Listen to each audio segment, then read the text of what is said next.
Good morning! Lunes na Lunes, unang araw ng March break, kaya maluwag ang daan. At medyo tinanghali sa office.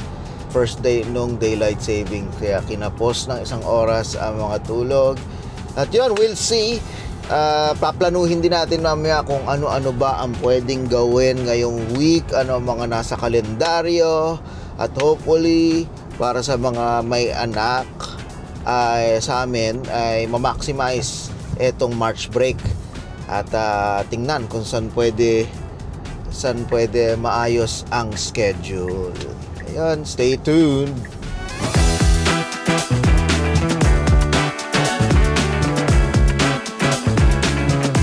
Mabilis lang tayo ngayon dito sa office muna. Dadaanan ko lang yung mga gamit at pupunta na kami agad sa event kasi alas 11 pala yun.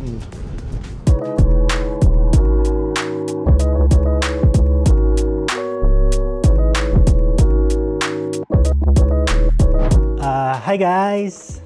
So Monday, 11 a.m. Mag-isa lang ako ngayon sa office. Kung makita nyo, empty. Diba? Wide shot, walang tao, empty. Si Ann nagpunta sa isang Disney cruise. Si Dre, absent ngayon, nagpa-off siya. Si Cherry, si Philbert, tsaka si Anjo nagpunta sa shoot. So ako lang mag-isa. Si Kyle mamaya pa papasok.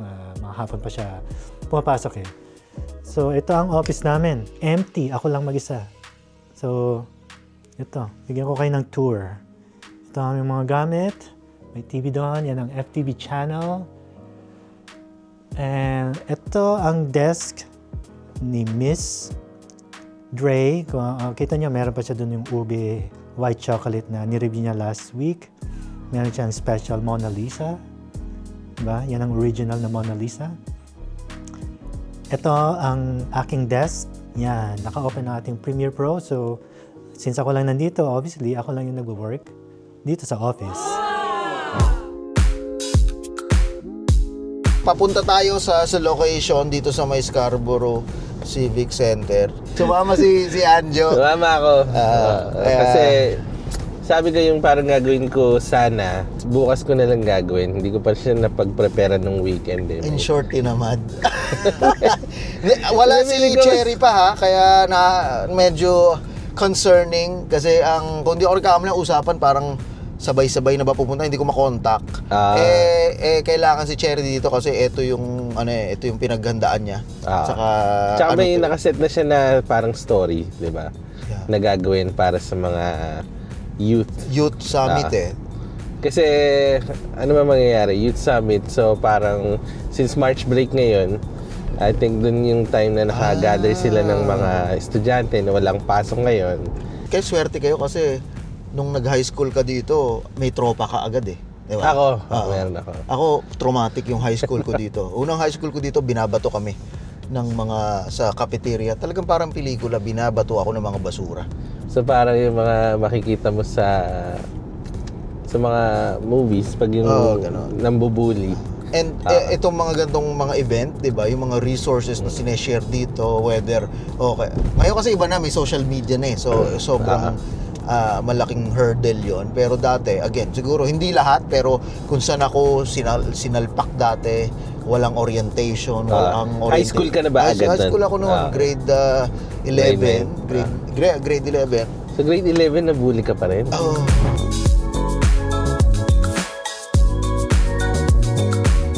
Yung Kababayan Multicultural Center nag-invite sa amin dito. So magkikita kami ni Philbert dito sa Scarborough Civic Center. Dito yung event nila, and it's a settlement event for newcomers. Kumbaga nandito na yung mga community organizations na pwedeng tumulong sa mga youth newcomers. Every now and then may mga event na ganito eh.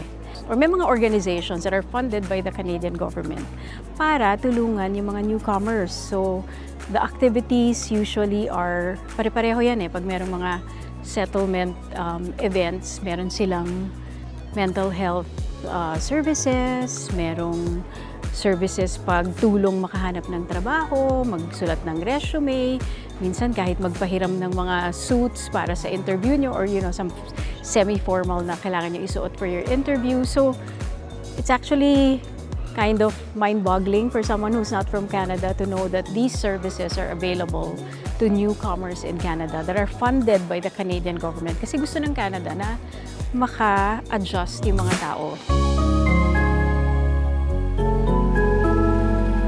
Ako dati, hindi ako nakapunta sa ganito, pero natatandaan ko, meron akong libre ng mga bus ticket. May nagsabi sa akin na malaking tulong kasi yung pang ano lang bawat araw bibigyan ka ng bawat linggo pipila ka tapos may isang banig na ibibigay sa'yo, 10 yun. Yeah, alam ko yun, naalala ko yung banig na tapos, tickets. May pipirmahan ka lang na isang pager yata na parang, struggling ako. Wala trabaho, parents mo o something. Kaya yun. And I'm sure, tip of the iceberg. And I'm sure, tip of the iceberg yun, ang dami mga magaganda na mga benefits at resources para sa mga vulnerable, lalo yung mga kakadating pa lang dito, yung mga kabataan. Diba? And next, ito ang desk ni Andrea na nasa indefinite leave. Next, ito ang desk ni Cherry. Meron siya lang ang may special chair at may unan, diba? Meron siya mga hard copies ng mga papel kasi gustong-gusto niya yung mga nagpiprint. And hawak niya yung mga babasahin niya. Next, desk ni Philbert. Makita niyo may mga instruments. May keyboard and then dito may mga gitara.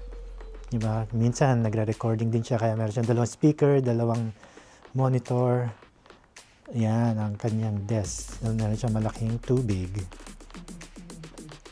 Meron siyang screen din sa taas.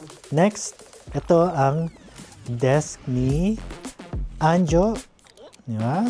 Meron siya, naka-open yung FaceTime. Siguro, ini-spy niya tayo kung nag-work na tayo. Nag-work ako.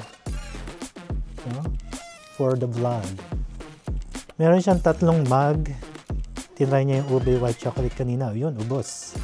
Meron siyang tubig. And may isa pa. Ayaw yata niya maghugas. Kaya, kunin na lang niya yung mga malilinis. Anyway, ito ang next natin na desk. Ito, madaling hulaan kung kaninong desk. Sa ilalim, makita nyo merong basketball. And then, meron ditong bag ng cymbals para sa drum set.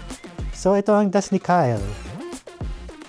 Yan, meron siyang mga hand lotion kasi nga naman dry. Dry ngayon ang season natin. And dito, meron tayong couch para sa mga bisita. And then over here, ang desk ni Anne. Yan, meron siyang magandang mouse. Wow! And meron siyang figurine doon. Yan, diba? Yan. Andito pa rin mga CP24 kung makikita natin. Oh. So, dyan yung latest na shooting. Mass shooting, no? Dito sa Scarborough sa may town center. 12 o 13 ang injured. Tapos nakawala pa ang suspect na sumakay sa silver na kotse. Alam na alam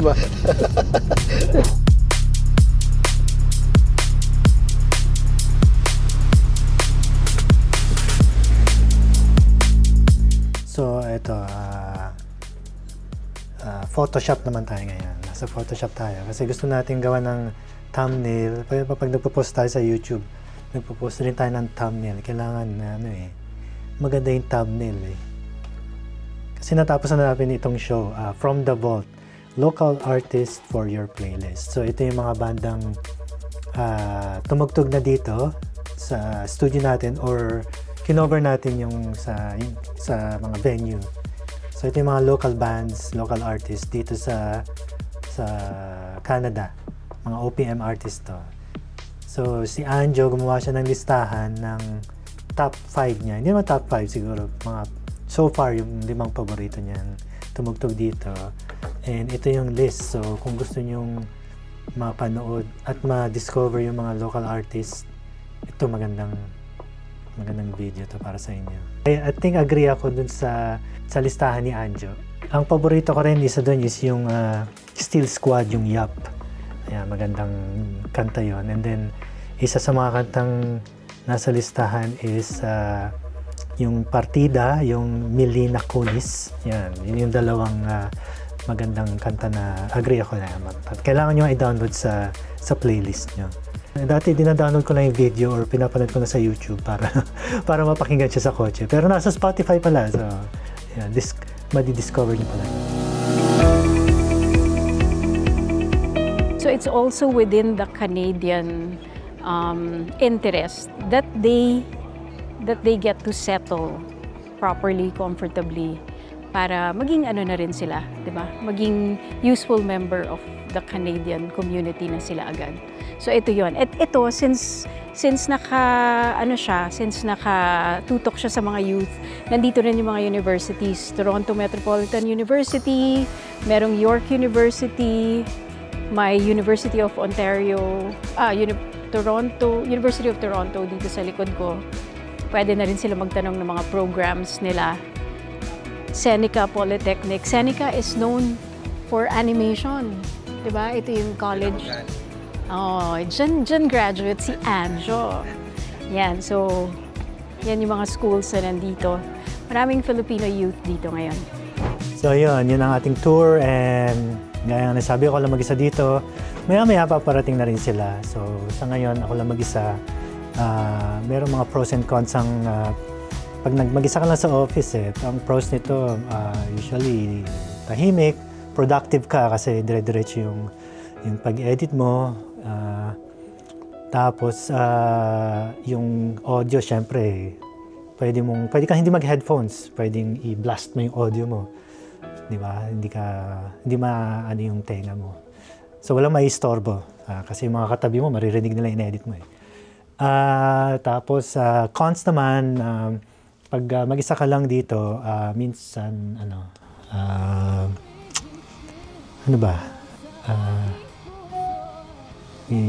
wala yatang cons.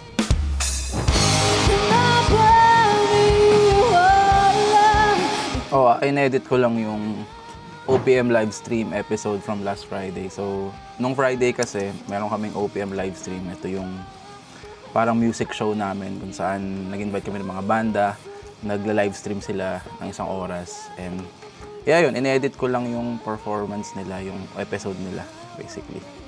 Featuring yung Sofia Band.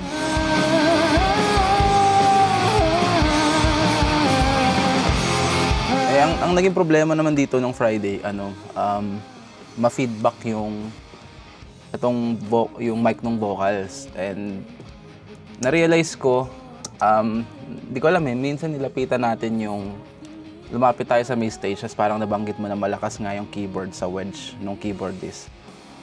Nilakasan ko talaga yun kasi parang sabi niya pag full band na hindi niya naririnig yung sarili niya. So habang tumutugtog sila, nagfi-feedback, ganyan. Sinubukan kong babaan yung volume ng wedge niya. Nagfi-feedback pa rin. Tapos sabi ko, iniisip ko kung baka masyadong ano kayang problema.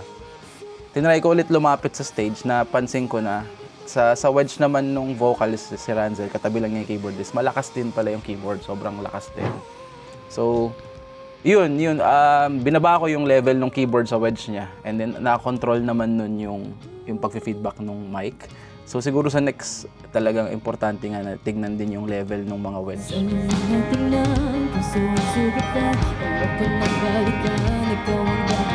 Ayan guys, patapos na naman ang araw. Nandito tayo sa office. Patapos na rin yung mga ine-edit galing sa event at of course etong same day edit natin na to. And bukas ay may filming uli ng maaga-aga. So ang gagawin ko ngayon ay nire-ready na namin yung gagamitin bukas para baka hindi na kailangan pumunta pa dito sa office kasi medyo sa bandang south yung pag-filmingan namin na parang sabi nga ni Cherry parang wellness ng mga chiro o ano matawag basta mga physio or something. So hopefully curious ako kung anong mga makukuha natin doon. So ayun, again maghahakot na ngayon, camera simple lang, tripod siguro ngayon, tapos ilaw, mic, that's it, no? So siguraduhin lang na kompleto.